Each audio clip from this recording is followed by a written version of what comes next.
Hi, I'm Brittany Antos. And I'm Mackie Urso, and we're Team 5. And we analyze the ethics of the gift-giving case.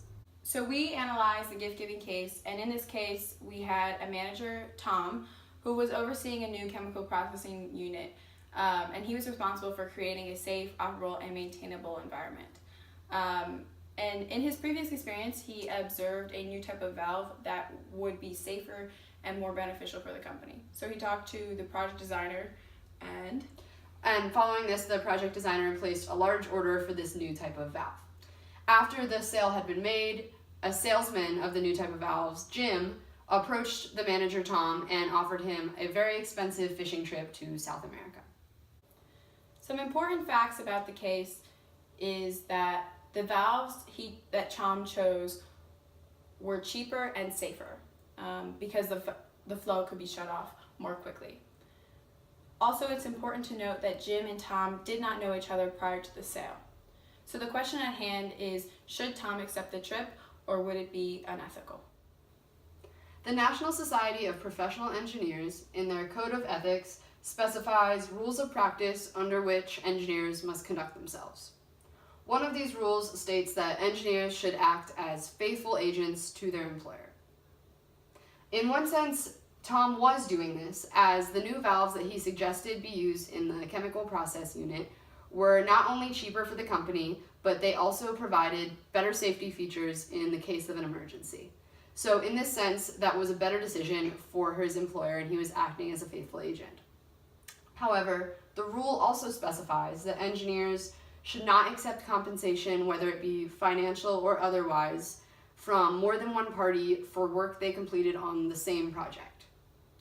So in another sense, by accepting the fishing trip from Jim, Tom would be receiving compensation in that form in addition to his salary, which could be considered unethical from this rule of practice.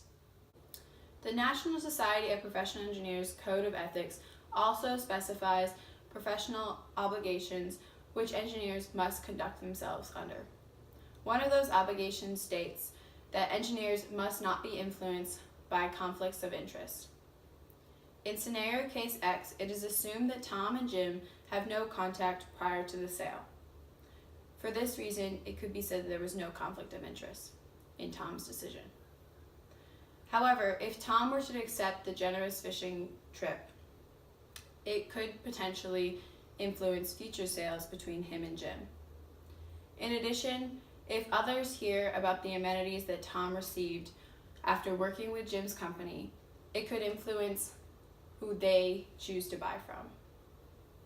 And although Jim and Tom did not know each other prior to the sale, and it could be said that there was no conflict of interest, it may not appear that way to the public. This could influence the public's view of the company and make the company appear to be dishonest.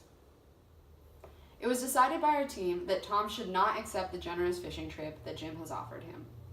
The Engineering Code of Ethics states that engineers should not accept compensation from more than one party for work they completed on the same project, and this fishing trip is a very large form of compensation. However, our team did decide that had the amenity been smaller, say a $5 pen, that it would be more acceptable for Tom to accept that form of compensation from the salesman. And although they didn't know each other prior to the sale, if Tom were to accept this trip, future business with the company would be, for lack of a better word, compromised. Any business transactions could be cause for an ethics review because Tom's decision might be influenced by the desire for more amenities, or because Tom and Jim may have developed a friendship on their journey on the open South American waters. Lastly, although Tom's decision to purchase the valves may not have been at all influenced by the amenities that Jim offered him, it may not appear that way to the public. Thus, by accepting the trip, Tom could damage his employer's company image in the public eye. Therefore, Team 5 decided that Tom should not accept the fishing trip from Jim. Better safe than sorry!